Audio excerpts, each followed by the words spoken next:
Joining us now is Natalie Harp, a member of the advisory board for the Trump campaign and an ambassador to the Falkirk Center. So, Natalie, I want to start with the actual policy points taking place in Washington, since it's something that is actually taking place and not hypothetical based on the election. But when we talk about the prospect of peace in the Middle East, no matter if you're Republican, Democrat, improving those relationships is a major achievement. Am I correct? Oh, it's unbelievable. I mean, when you think about it, this is the first president who hasn't actually started a new war. I mean, when you look at what Joe Biden and Barack Obama, there was chaos all over the Middle East. And when you look at Iraq, when you look at Afghanistan, the Ukraine, I mean, Libya, Syria, I mean, all you ever heard about were these potential wars, even with North Korea. And here we have all of these peace deals that the president is actually making, peace through strength. He's not sending pallets of cash to try to appease people. He's actually getting people together and to actually create peace. I mean, that's why he's been nominated for the Nobel Peace Prizes. But the fact is, the best prize of all is that we're all living the effects of peace, being able to bring our own troops home. That was a big campaign issue in 2016, and it is again in 2020, because we don't want to be in these endless wars anymore. We don't want to start new wars. We want to be strong. We have the best military now. The president has rebuilt our military. We're safe. We're a leader of the free world. Joe Biden would just appease everybody all over again and take us back to the days when we were in these endless wars that didn't do anything but spend our money and spend our wonderful American human lives. And I'm glad you bring that up, because you and I, for example, have been part of a generation that doesn't know much outside of the U.S. being in war. I mean, for many people, their introduction to the international community was 9/11. And ever since then, we've been in Afghanistan, Iraq, countries that we're still involved in to this day. And when you look back at the Obama administration, for example, I mean, those were continuations of those types of policies. Not only continuations, but expansions. We saw drone strikes go all across the Middle East into other countries, Libya, Yemen as well. And now we have a president who seems like he wants to bring those troops home, stopping these endless wars. Do you wish that we saw that conversation more so on Thursday night, a more foreign policy focus than we actually got? Right. I mean, it's like here Robert Gates had even said, right, Joe Biden's been wrong on every major foreign policy issue for the past 40 years. So that's probably why foreign policy wasn't on. I mean, it was originally on the docket for last night, and then they suddenly removed it. But the fact is, we all remember, like you just said, we remember what life was like under Obama, Biden, when we were in these endless wars, and we thought they were endless until the president came in and was like, no, we can actually have peace through strength, bringing back what we lived under Reagan, or a lot of us before Reagan, our generation, to be like, wait, we can actually be in peace. We can be a leader of the free world without having to have our troops all over the world protecting different borders. And when you look what the president's done for NATO, getting our allies to actually raise money so we're not spending all this money and using our own troops to defend them, when then they make all these deals with Russia and everything else they do. So for the first time, we're actually seeing foreign policy that's America first. And I mean, Joe Biden, globalism is kind of what he's been living under for the last 40 years, raising all this money, even with Hunter, I mean, making deals with China. And I mean, Russia, the mayor of Moscow's wife. I mean, this is what we've been living under, this international cabal. We didn't realize how much America was not looking out for our own interests. We really were part of this global, trying to make everybody happy and come together and spend American taxpayer dollars without any results except endless wars.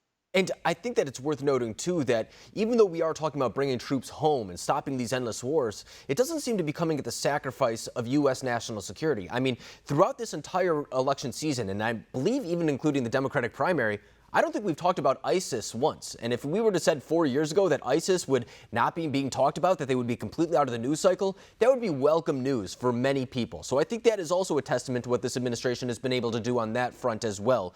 But you bring up the idea that maybe that's why it didn't get talked about last night. And I want to give credit to Kristen Welker as well, because a lot of people didn't think that the Hunter Biden scandal would come up, and she did ask Joe Biden about that. In fact, Joe Biden was the one that first brought it up, which I think was a surprise to many people. So I want to ask you, what do you make of the media's cover of that story so far? Well, the president always asks, where's Hunter? But where's the media? I mean, they've just been complicit in this whole scandal by not covering it. I'm glad the president was able to talk about it last night, and Kristen did, mention the conversation, but it's like Joe Biden still didn't answer for it, to say, oh, not ever one penny. Are you kidding me? We look at the kind of mansions that he's lived in, what his family's done, Hunter, I mean, all this money that he makes, $183,000 a month.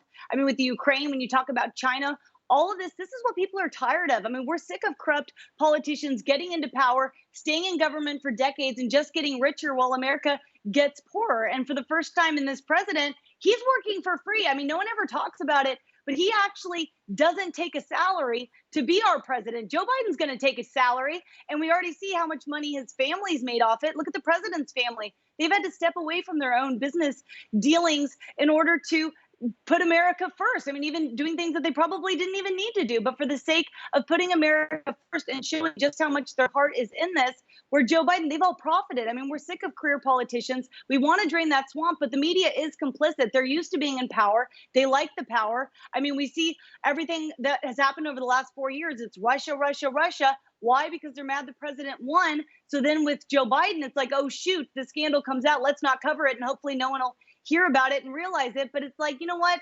The American people are smart. And when all these news stories keep trending of people getting suspended from their Twitter accounts, it actually creates an even bigger story by trying to cover it up. So keep going, because a lot more people are hearing about the scandals simply by the fact that they're suspending so many Americans on, media and even during interviews.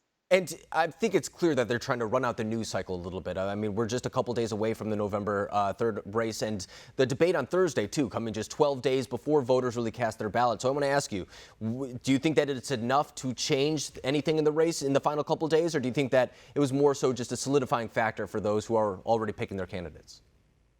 Well, I think a lot of issues, the fact of how many times that Joe Biden lied when he said that no one lost their doctors and their plans under Obamacare. It's like, well, yeah, 5 million people did. I mean, when you talk about, oh, no, I never said I was going to ban fracking. And then at the end of the debate, he's saying, yeah, I'm going to get rid of, oil and gas. So there were so many different issues of Joe Biden actually lying. He likes to act like he's the man of integrity. And the fact is, there's so much corruption here. So I think people saw that last night. But above all, Joe Biden wants to lock down America again. And I think that's pretty much a big issue on this ballot. People want to go back to their jobs. They want their kids to go back to school. They want to go back to church. People want to open up again. And only Donald Trump will be able to do that.